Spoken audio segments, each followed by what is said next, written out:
M, le journal.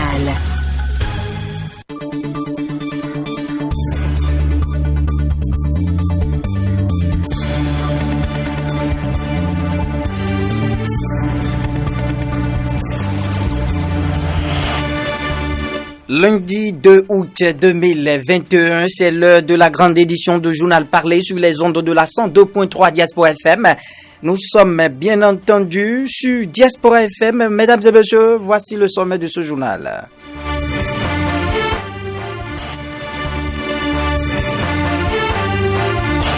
Le Bénin a célébré hier son 61e anniversaire d'accession à la souveraineté nationale et internationale. La célébration de cette année a été sobre et marquée par 3 étapes solennelles.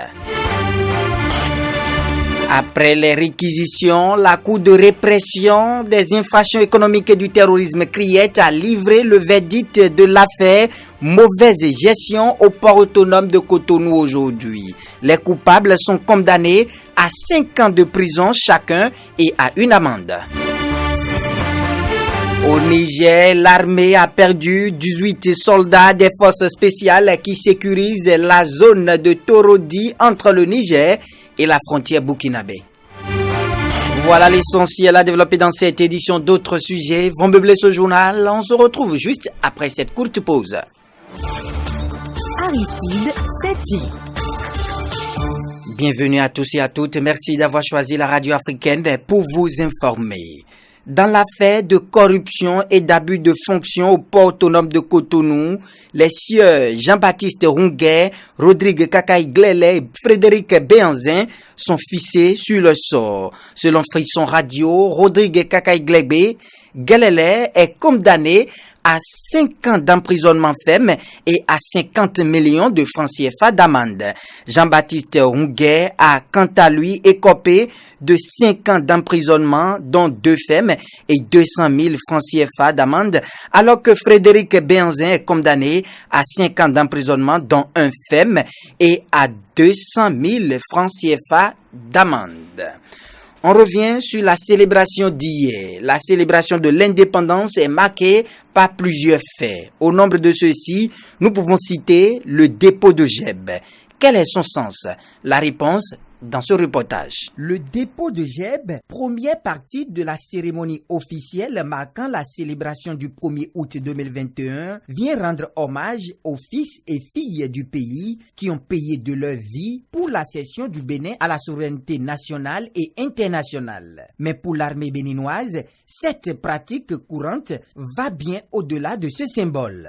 David Degla Dagbeyon, commandant du premier groupement blindé, lève un coin de voile sur le cérémonial de dépôt de Geb. Le dépôt de Geb également est une occasion pour l'institution militaire de témoigner au peuple et aux valeurs du peuple tout son respect et tout son attachement, parce que nous sommes fortement attachés au peuple, mais également une occasion de témoigner aux autorités politico-administratives et aux institutions de la République toute notre loyauté. La minute de silence, la sonnerie aux morts et l'allumage de la flamme de l'indépendance restent les autres temps forts de cette tradition à laquelle sacrifient les autorités politico-administratives du Bénin chaque 1er août.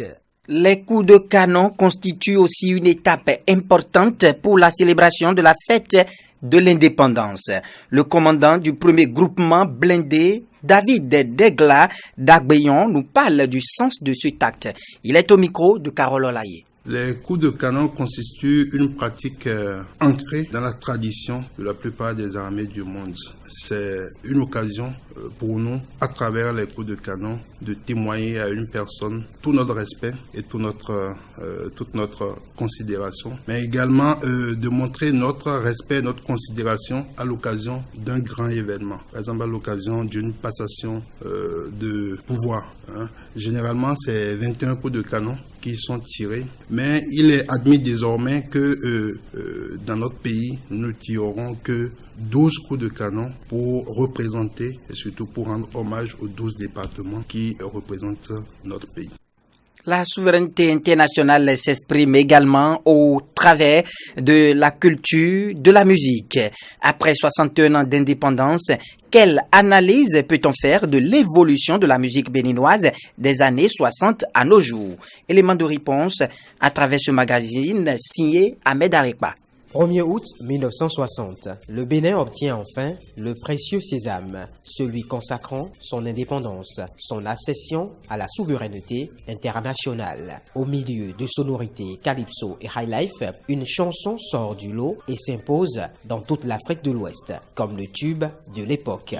Gentleman, GG Vicky. Je suis le gentleman Vicky GG, j'aimais beaucoup voyager et je chante partout les merveilles de l'Afrique. Deux grandes périodes sont à distinguer des années 60 à nos jours, selon Prosper Akwenyon Gogoyi, PDG de Gourou Records, célèbre maison de production musicale au Bénin et dans la sous-région. Jusqu'à une période, jusqu'à traverser les révolutions et autres, il y a une musique qu'on peut appeler musique moderne, musique tradie moderne, à travers les groupes tels que Polyrythmo et Picoti Band, nous avons le groupe de Jonas Petro. Dans la révolution, la musique a été une musique qui était au service du pouvoir. Il fallait chanter pour cadrer dans l'idéologie de l'État, il fallait faire les gloires de l'État, il fallait tirer les Béninois vers l'éducation civique et ça nous a amené jusqu'à la période de la conférence nationale et qui coïncidait en même temps cette révolution technologique. Ça crée d'autres comportements et une réadaptation et une autre imagination et un autre savoir-faire. C'est cette période que nous vivons actuellement. Au fil de ces années, la musique béninoise a connu un réel avancement. À en croire l'artiste-chanteur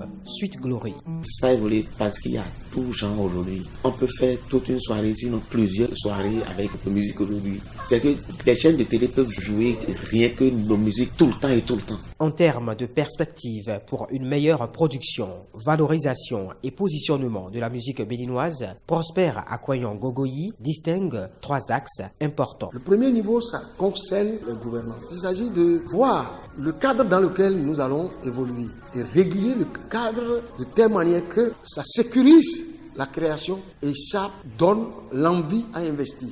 La part de nous, acteurs, reste le grand rôle. Nous devons d'abord nous-mêmes revenir à la base et nous rendre plus professionnels. Et pour que nous définissions le couloir de chacun. Par rapport au public, le public est prêt à consommer ce qui est déjà bon. Mais est-ce que ce public-là arrive à impacter dans sa consommation le marché international? Je crois que non. Mais est-ce que le travail est en train d'être fait pour que ce que nous voulons proposer là puisse intéresser ce marché planétaire? Des défis à relever par chacun des différents acteurs de l'industrie musicale. Toutes choses nécessitant un haut niveau d'engagement. Indépendance et mine FIFA, démocratie ton qu'avec dessous.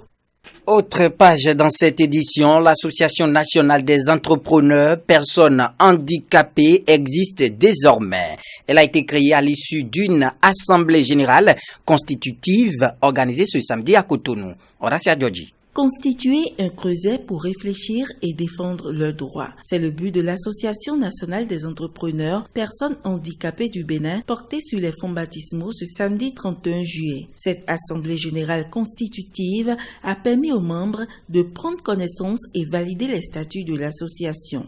Julien Agbaoumba, président du comité d'organisation, Nassirou Domingo, président de la Fédération des personnes handicapées. Il est inconcevable que le handicapé mange son pain à la sueur du front des autres. C'est pourquoi nous nous sommes mis ensemble pour affronter les réalités quotidiennes qui s'imposent à tout être handicapé ou non. C'est à nous aujourd'hui de montrer que nous sommes aussi capables de faire mieux que les autres, de nous comparer aux autres et parfois de les dépasser. Ce n'est qu'à partir de cet instant que les gens vont certainement croire en notre capacité. Cette initiative est soutenue par le ministère des Affaires sociales et de la microfinance. Elle vient appuyer, selon la représentante de la ministre, Élise Fatima Kosoko, les actions menées par ce département ministériel pour la promotion des droits des personnes en situation de handicap. Par vos actions, vous apporterez votre appui dans l'élaboration de la mise en œuvre stratégique des politiques publiques visant l'amélioration des conditions de vie et de travail des personnes en situation de handicap. Chers congressistes, je vous invite, je me réjouis d'abord de la tenue effective de cette assemblée constitutive qui vient renforcer les structures hésitantes et s'investissant dans la défense des droits des personnes en situation de handicap. Pour le représentant du Conseil national du patronat, les membres de cette nouvelle association devront travailler en harmonie pour l'atteinte des objectifs. Les nouvelles africaines et internationales. L'armée nigérienne a perdu 18 soldats des forces spéciales qui sécurisent la zone de Torodi entre le Niger et la frontière burkinabé. 2 embuscades ont été tendues par des hommes armés. La zone des 3 frontières, notamment celle de la gestion du parc touristique, subit régulièrement des attaques terroristes. Les débats sur le plan d'action gouvernemental présenté vendredi par le Premier ministre de la transition au Mali, Choguel Maïga, s'ouvrent ce jour. Il revient aux membres du Conseil national de transition qui fait actuellement office d'assemblée législative de le valider. Avant cela, ils vont demander des précisions au chef du gouvernement. Depuis hier et les mesures extraordinaires prises par le président Kais Saied, le pays est dans l'attente notamment d'un nouveau premier ministre. Parmi les autres mesures prises, le gel de l'Assemblée nationale ainsi que la levée de l'immunité des députés. Et cette semaine, plusieurs arrestations de députés ont eu lieu. À présent, le sport.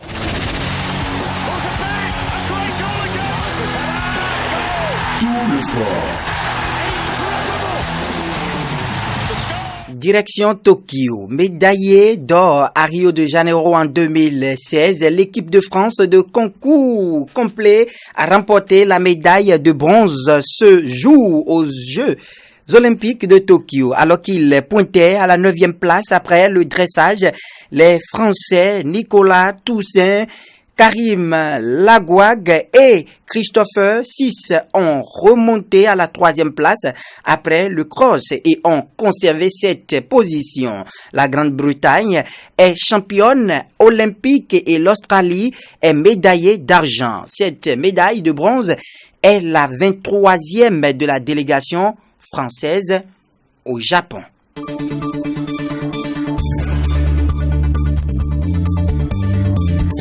C'est la fin de cette édition. Merci infiniment de l'avoir suivi. Gaëtan Kwasso, c'est lui qui a effectué toutes les opérations techniques.